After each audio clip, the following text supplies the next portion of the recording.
In today's fast changing and competitive world, we see that we are always in a race to achieve and to try to prove ourselves to be best.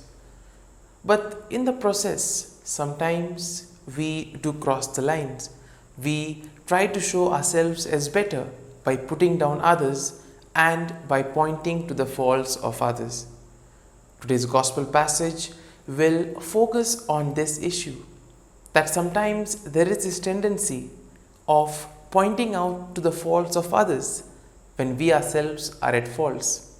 And therefore, the emphasis of today's gospel would be a clear vision. Similarly, St. Paul tells today that it is of no use of running after worldly things, because all the praise, honor that the world offers will ultimately perish. And therefore, he tells us that we need to go after things that do not perish. And as we read today's gospel passage, we'll come across the statement where Jesus asks, "Can a blind man lead a blind man?" What is the context of this, and what can we possibly learn from today's gospel? Well, let's find that out during today's episode of Tea Time with the Word.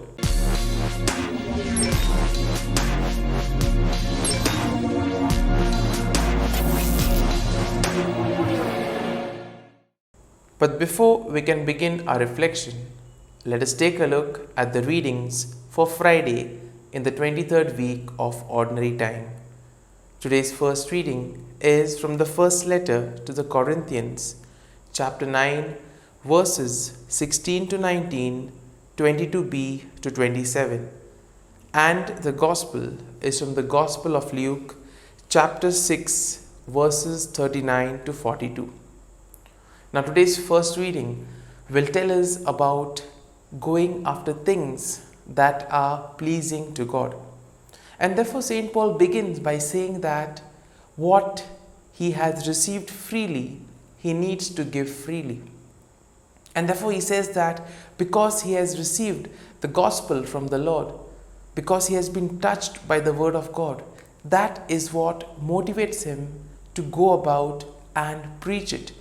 And he does it wholeheartedly. Therefore, it also emphasizes that whatever we do in life, we need to do wholeheartedly for the love of it, and we need to do it freely without having any agenda in mind.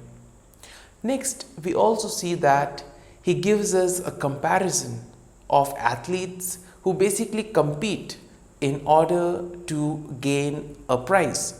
And he says that even though the prize is only for the first three, but still we see that all of them will participate, because all of them have that aspiration in order to win and in order to prove themselves. This exactly should be our motivation. All of us should push ourselves in order to proclaim the word of God, and more so to help Jesus in building the kingdom of God.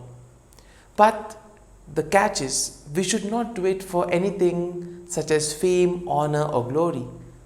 We should do it for the love of it, because we see that whatever the world tends to offer will ultimately perish, whereas heavenly glory, heavenly praise is something that will remain. And therefore, as Jesus often mentions, we need to collect treasures in heaven and not on earth. Turning our attention to today's gospel passage, we see that Jesus begins with a comparison. Can a blind man lead another blind? We see that in this case, both will fall into a pit, or both will basically not be able to reach their goal. And sometimes we see in today's world, people who may not be competent on particular things would like to advise and suggest things without knowing what their suggestions may lead to. And therefore, the gospel of today will focus on the need to have a clear and fine vision in order to guide and to be guided in the footsteps of Jesus Christ. Now, having eyes without clear vision is futile, and we see that if we don't have a clear vision, it can lead us to spiritual blindness. which basically means that we would be doing things just for the sake of or without having a clear idea of what is the significance of it. Now, having a clear vision is an invitation to have Christian love for our neighbors. Now, Christian love is not blind. We see that Jesus Christ never says to ignore the faults of others, but he indeed does say to take care of our own faults first. And in today's world, there is this kind of a tendency to gain advantage of others by putting them down, by showing their faults, by criticizing them. And we see that the people who themselves criticize have shortcomings much more greater than the ones whom they pass judgment on. And therefore, this calls for a sense of introspection, looking at your own self, looking at what are the shortcomings, what are the areas where the person needs to grow. And therefore, Jesus says, only once you have looked at yourself, only then can you correct others. And therefore, let this be our guiding principle.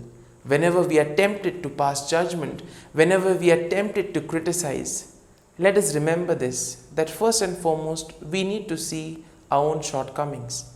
And only then can we pass judgment on the things of others.